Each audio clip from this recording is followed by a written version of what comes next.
tunaambiwa. Kwani amefanya? Hizi shop zote tatu ni zake. Na next door anachukua pia. Na imagine tuko na haka kitu kamoja tu. Na ni bodyguard zako na wana. Nasikia wanashughulikia everything. ATM zake, credit card zake 24/7. Hadi usiku. Kwani 24/7 inamaanisha? That means anamlipia hata bill zake pia. KRA, NHIF, UEFA. Nafanywa zote akiwa ametulia tu hivi. Kitu kingine nasikia ni eti so secure. Kwani kuna banki yake, si mtu kama hizi utakamtoa anaenda kwa bank. Nasikia hiyo katu hivi. The whole day kwa tablet akifanywa kila kitu. Na hao bodyguards wake ndio umpelekea do kwa majuu. Unaona wale wawili wa soap au fanya bulk payments. Nilisikia ni ati local accounts zake, foreign accounts zake anashughulikiwa. Aki no wonder business yake imegrow hivyo. Lazima kuna bank yake special. Your banking team is at your fingertips. Go digital. Visit coopbank.co.ke and click on New Internet Banking.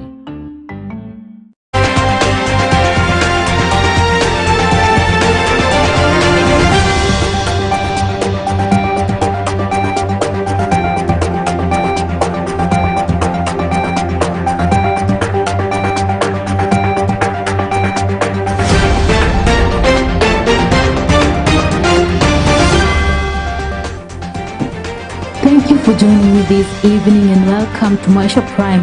My name is Lida Chebet Karim. These are our headlines. Kwa sababu BBI ilikuwa inasema ongeza constituency 12.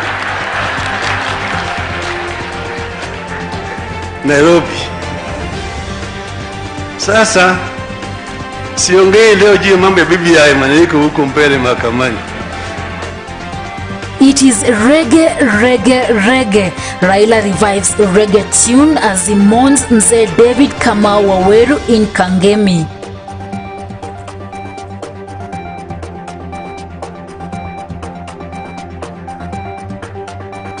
farmer na ekari 100 ya miwa, 100 acres all over, papa kule Mng'ang'ai have sugar cane. And I know the pain of a farmer because tinga ndio hizi. Politics continue to rock the Western Kenya sugar millers as residents ask the leaders to stop politicizing the process.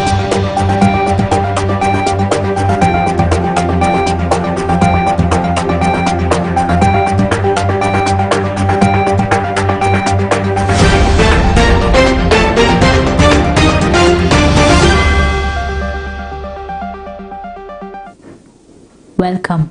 The Independent Electoral and Boundaries Commission (IEBC) has expressed confidence in a fair election in 2022 as it steps up its strategic plan. IEBC Chair Wafula Chebukati said that election results will be transmitted on multiple servers during next year's general election as opposed to just one server. That we shall have multiple servers, not just one server, but several servers available. The Independent Electoral and Boundaries Commission is planning to acquire multiple servers that will be used to transmit results to the tallying center during next year's polls. In 2022, the Commission has already addressed those issues in the issues of servers. IEBC Chair Wafula Chebukati on Tuesday said the Commission will also seek a collaboration with the media to transmit the results. We shall work with the media and meetings lined up with the media fraternity so that election results are in the polling station. That is what it is. At every polling station after counting, those are the results. Issues of transmission should not be an issue that should affect elections in any way. And what the Commission wants is to partner with the media so that at every stage, Kenyans know what are those results. And those are the conversations we are having with the media going into the next election. Chebukati further said the Commission will bring on board the Communications Authority. We're working again in partnership with the Communication Authority of Kenya, whom we have held meetings and set up a joint technical committee. The Communication Authority, among other things, will undertake quality of service parameters for each and every polling station in the country so that we know which polling station can transmit results which has 3G network. Now, those which may not have, then alternative arrangements will be made. And Kenyans will know in advance which polling station is unable to transmit so that we don't get into a situation where there is suspicion and mistrust. He made the remarks during the launch of IEBC's 2020 to 2024 Strategic Plan, Boundaries Review Strategic Plan and the Election Operation Plan at the Bomas of Kenya. Present at the event were Jubilee Secretary General Raphael Tuju, NCIC Chair Samuel Kobia, Chief Registrar of Judiciary Ann Amadi, and Registrar of Political Parties Ann Deritu. Chebukati said the Commission has now turned its focus towards the 2022 general elections, the boundaries review and electoral activities that may rise in the intervening period. There are other statutes which we have also sent to Parliament, and there's also a document called Electoral Law Reform in Kenya, the IEBC Experience. This is a document we generated from experiences we had in 2017 elections. This report outlines all areas required to be looked at and amended by Parliament as regards election laws. It's available on our website. We send it to the two speakers of Parliament, and we hope that Parliament will look at it, make the necessary amendments. We're already late in the day, but we hope something will be done so that the experiences learned in 2017 are not repeated. So, looking forward to the meeting and working with the Parliament, looking forward to working with all the stakeholders represented here today. IEBC on Monday launched the annual voter registration week AVEW at the Bomas of Kenya, Nairobi. The documents contain a roadmap of electoral activities as well as key timelines and milestones to be achieved. The UK has since pledged to provide financial support to the IEBC as it seeks to deliver on its mandate. Bushebi Jr., Maisha TV.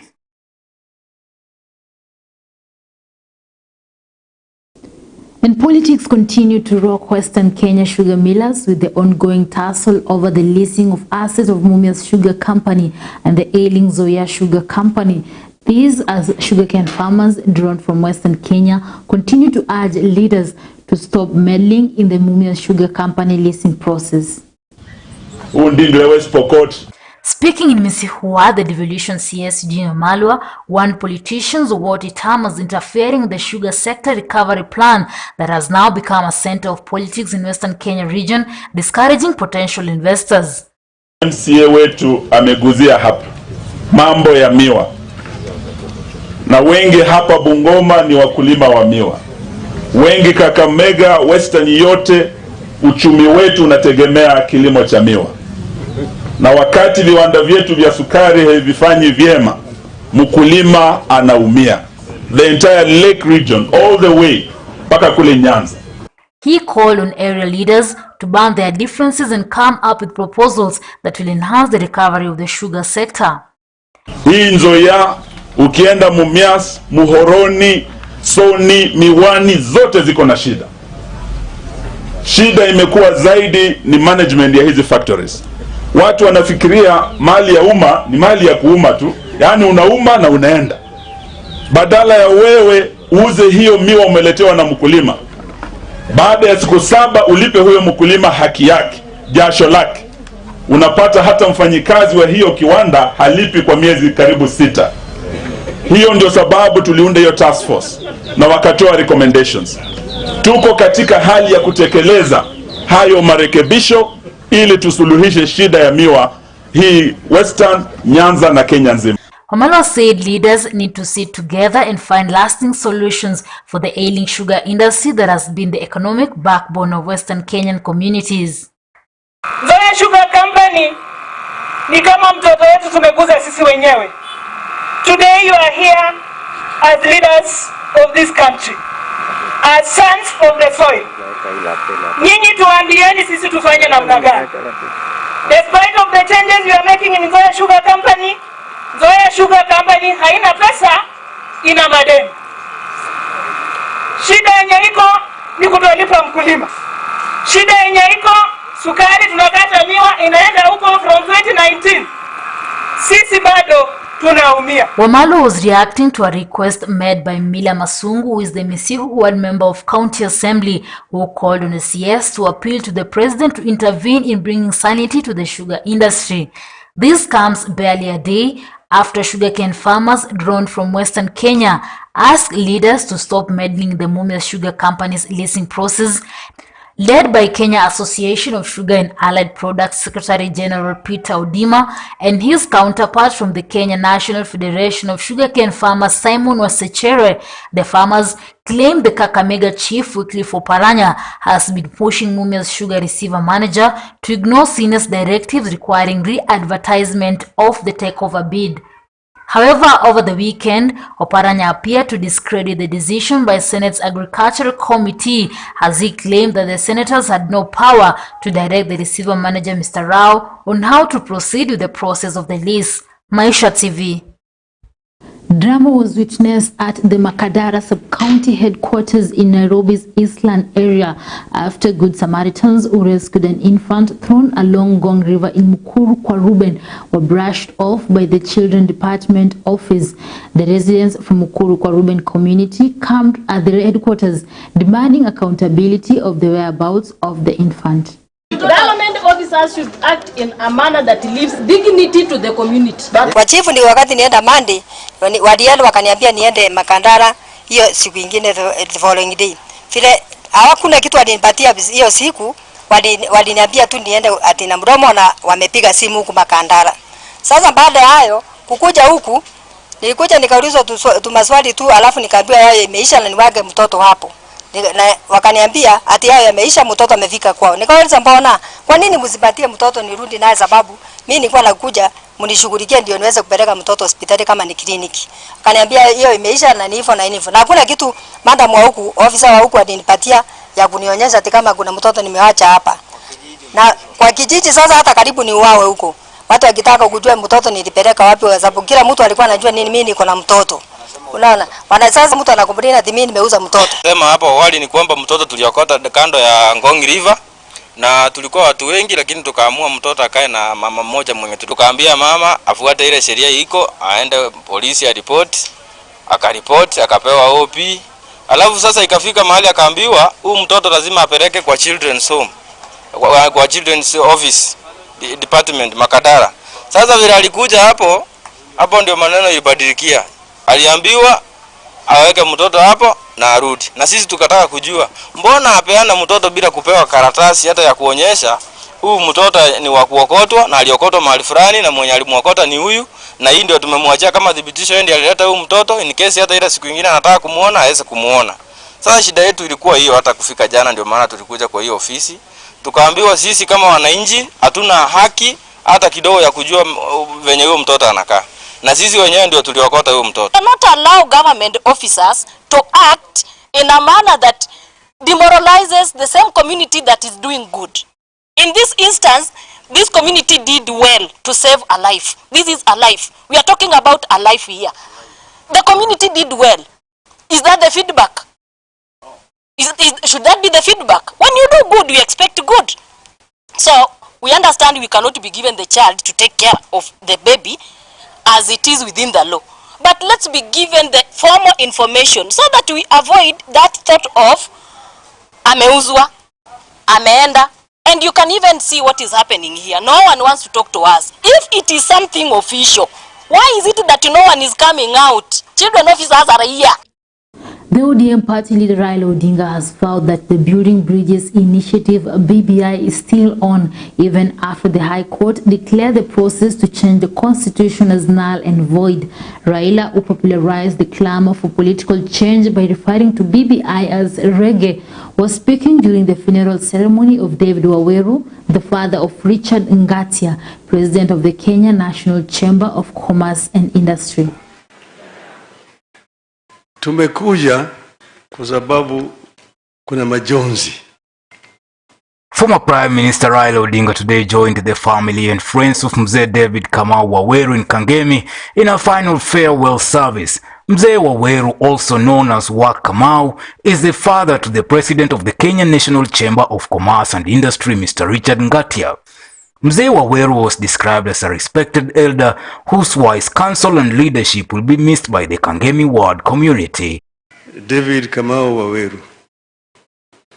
Sasa wakati kama huu kuna huzuni mingi zaidi, manake tunamsindikiza. Lakini ukiona maisha yake yote, maisha mzuri. Sasa ameenda, kwa hivyo sisi tunasherehekea maisha yake.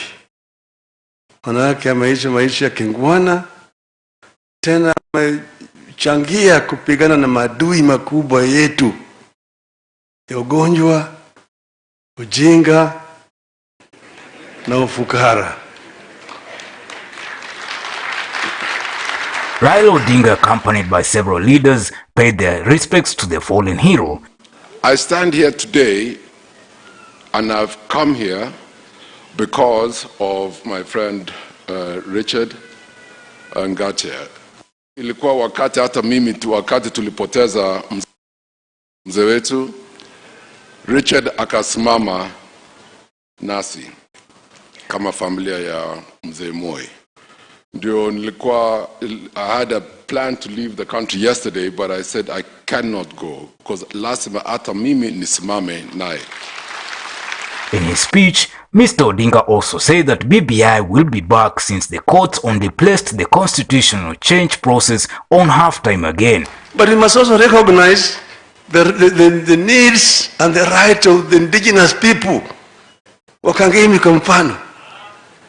Kwa sababu tunasema tukiongeza ma constituency Nairobi, kuwe na ingine ya Wakangemi.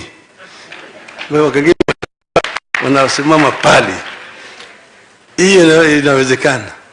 Ndio sababu BBI ilikuwa inasema ongeza constituency 12. Nairobi. Sasa siongei leo juu ya mambo ya BBI, maana iko huko mbele mahakamani. Na nasema tu imefanya BBI ile rege imeenda likizo. Corona na hii mambo ya mahakama imepeleka rege kwa half time. Lakini rege itarudi. Because nobody can stop. Asanteni sana. Raila Odinga also addressed a jubilant mammoth crowd in Kangemi.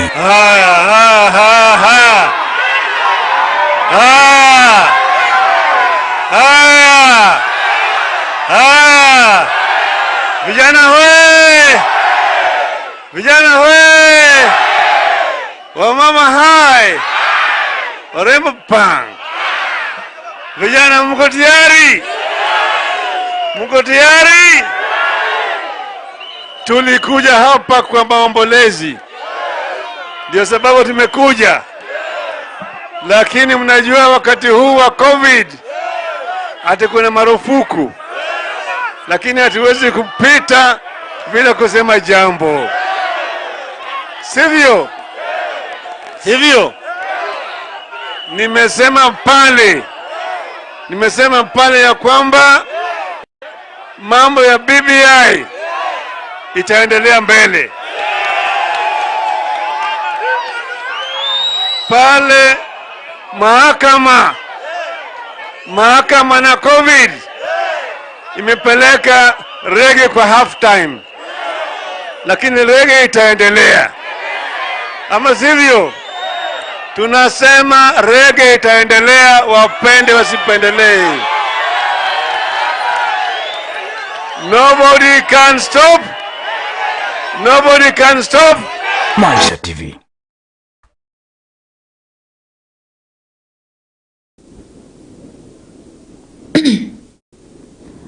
The Kiambu County Commander Ali Nunu has likened the Independent and Electoral Boundaries Commission (IEBC) to the toothless dog that cannot fully exercise its constitutional mandate. Citing the violence witnessed during the Juja by-elections, Nunu argued that the agencies to blame for failing to bar political aspirants who openly bribe youthful goons to disrupt elections. He said that this is despite being given the evidence by the National Police Service.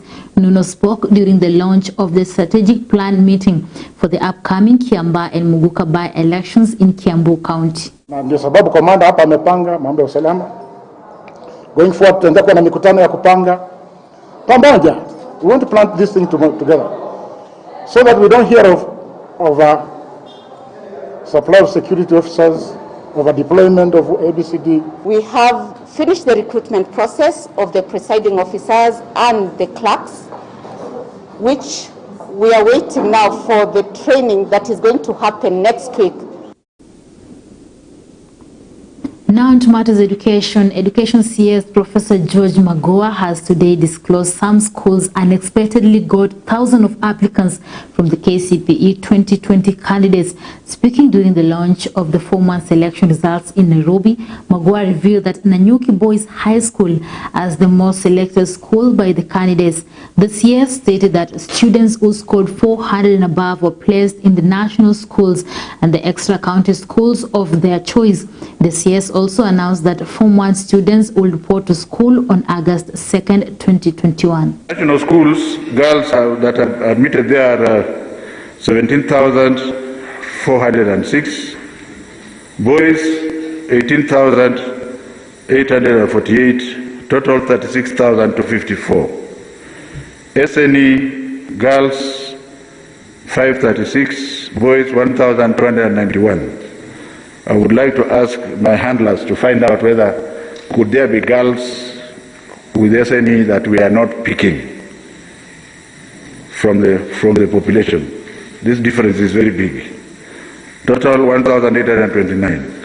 Extra county schools have taken girls 95,646, boys 105,431, total 201,077. County schools, girls 115,325, boys 98,266, total 213,591. Sub-county schools, girls 357,029, boys 361,487, total 718,516. Totals I've given you. We have strictly applied the principles of equity, fairness, merit, transparency, inclusiveness, and affirmative action in placing candidates to each school category. And that's why this placement has taken a little bit longer, and I wish to apologize to the wananchi, but you see it is better to give a thorough job done a little bit later. Now the national school category, and let me just say that the girls are more than boys. So it is time now to start focusing on the boy child. We have got 585,942 girls compared to 585,323 boys. At this rate, I don't know what's going to happen next year. So we must start pitching the tent for the boy also. Since the girl is the receptacle, we will still have to ensure that we carry the girl to school, because some of them may have already been confused now, whether they are pregnant or not. We are taking them to school. And Deputy President William Ruto has sarcastically welcomed President Uhuru Kenyatta's plan to back a NASA presidential candidate in 2022 general election. Ruto was responding to a headline in one of the local newspapers that his boss will openly support one of the principles of the defunct alliance. Deputy President William Ruto has questioned the president after he declared that he will pick his 2022 successor from among the NASA principals. Really? Katika nchi ya nani? The DP was reacting to a story done by one of the local newspapers where President Uhuru Kenyatta declared that he will pick his 2022 successor from among the NASA principals if they unite and agree on a single candidate. How wonderful it is, you know, to see my brother Stephen being flanked by Chap Chap and Nak. It's beautiful. Huh? Because I will assure you, there is no way a country can move forward if leaders are not together. For the first time, Uhuru on Monday challenged the NASA principals to unite to enhance their chances of forming the next government after he retires next year. The declaration knocks off Deputy President William Ruto from Uhuru's succession matrix. The two are not seeing eye to eye, and the president has numerously given signals that he was politically done with Ruto. NASA, which unsuccessfully ran against Uhuru in 2017, comprises of Raila Odinga of ODM, Kalonzo Musyoka of Wiper, Musalia Mudavadi of ANC, and Ford Kenya's Moses Wetangula. I have done much more than I was able to do even in my first term. Why? Because I have been able to focus myself, working in conjunction with my colleagues,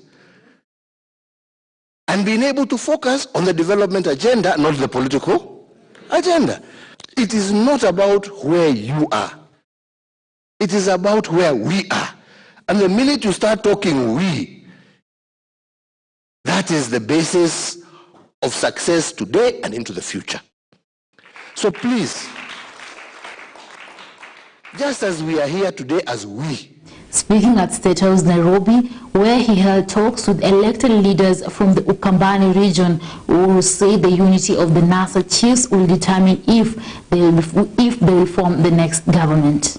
We are not here, sijui Chap Chap anakuja hapa kulia, sijui Wiper wamefanya nini, Nak hako hapa kusema sijui hawa, mko hapa kwa sababu ya maendeleo ya wananchi wa region ya Ukambani.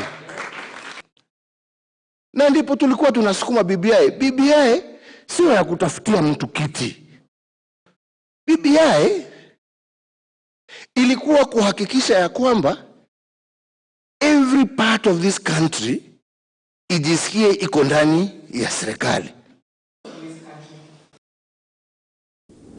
The National Treasury has said that it will release 39 billion shillings to county governments by Friday in what is seen as an attempt to avert the looming shutdown of the devolved units.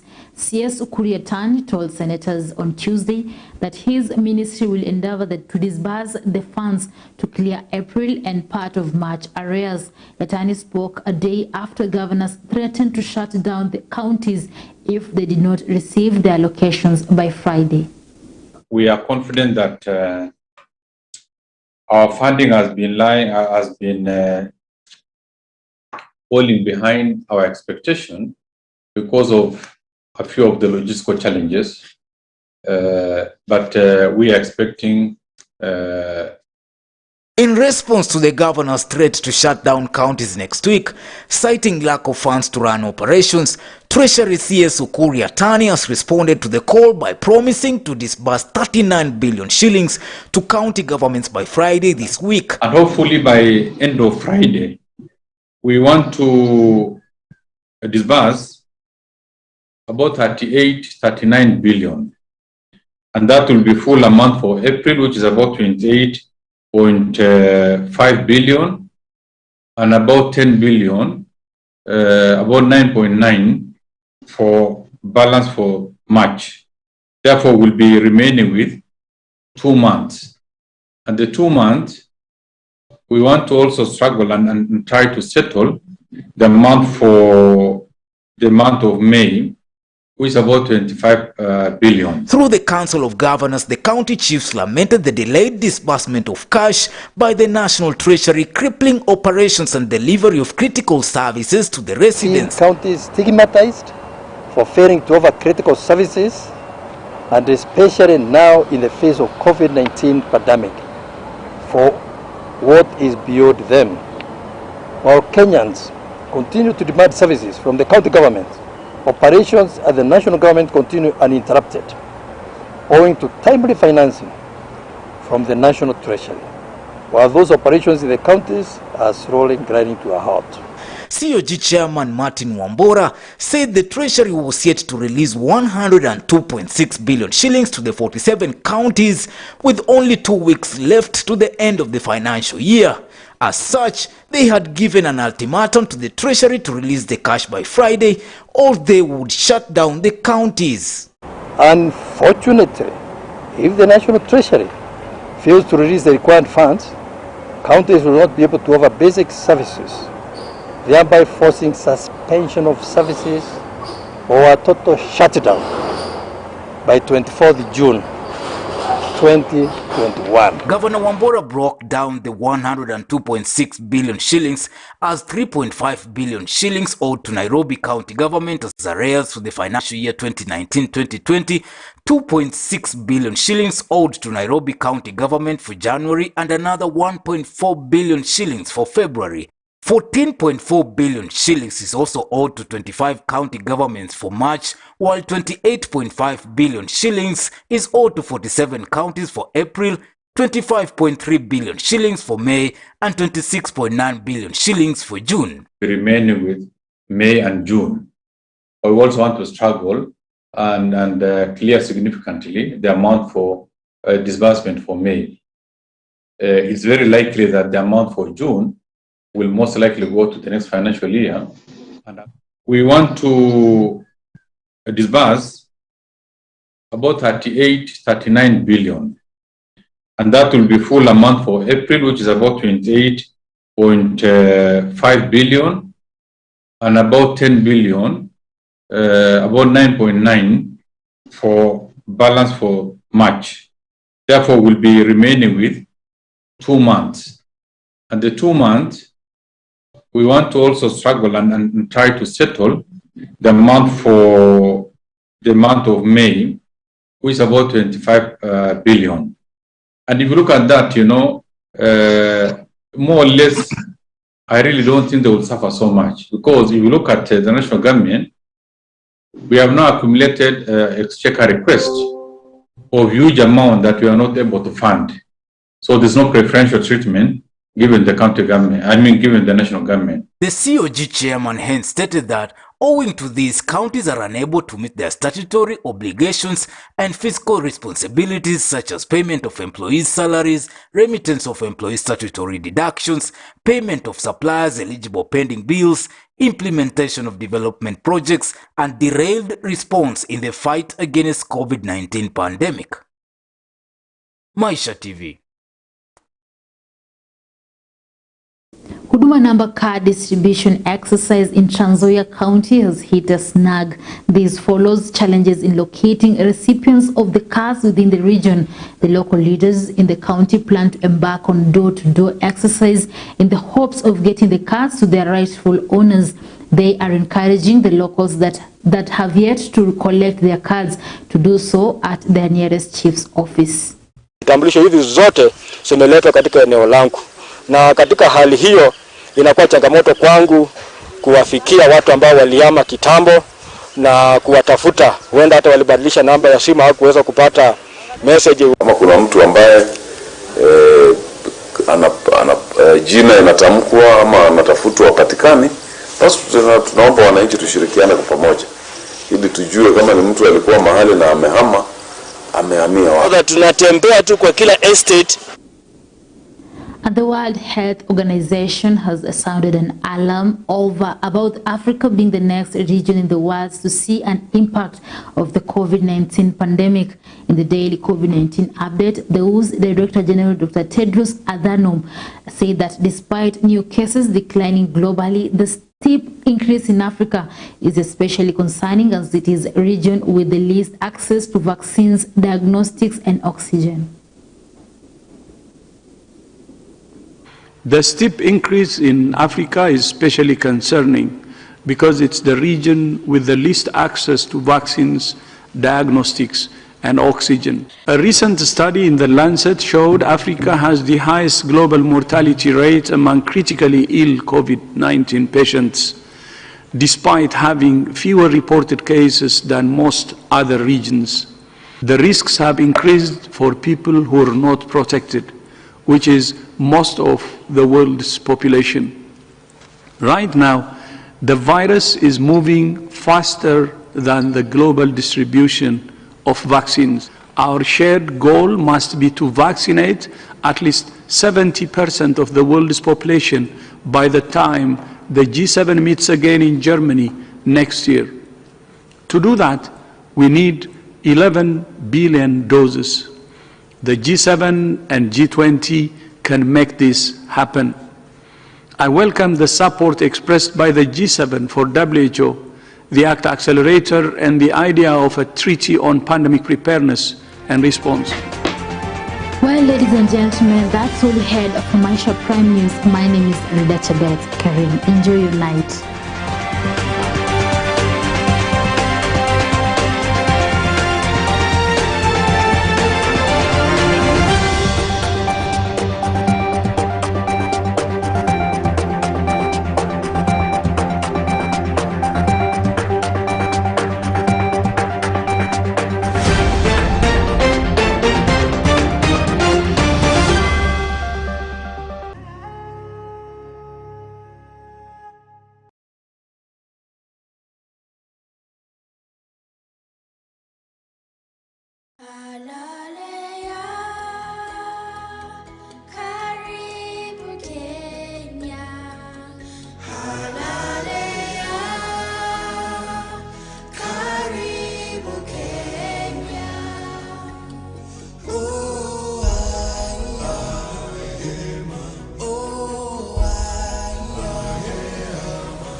Suzi, hebu kamwone.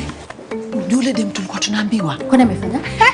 Hizi shop zote 3 ni zake. Na next door anachukua pia. Na imagine tuko na haka kitu kamoja tu. Na bodyguards zako na wana. Nasikia wanamshughulikia everything. ATM zake, credit card zake 24/7. Hadi usiku. Kwani 24/7 inamaanisha? That means anamlipia hata bill zake pia. KRA, NHIF, UEFA. Anafanywa zote akiwa ametulia tu hivi. Kitu kingine nasikia ni eti so secure. Kwani kuna bank yake, si mtu kama hizi utakamtu anaenda kwa bank. Nasikia hiyo katu hivi. The whole day kwa tablet akifanywa kila kitu. Na hapo bodyguards wake ndio umpelekea do kwa majuu. Unaona wale wawili waso au fanya bulk payments. Nilisikia ni ati local accounts zake, foreign accounts zake anashughulikiwa. Akinoanda business yake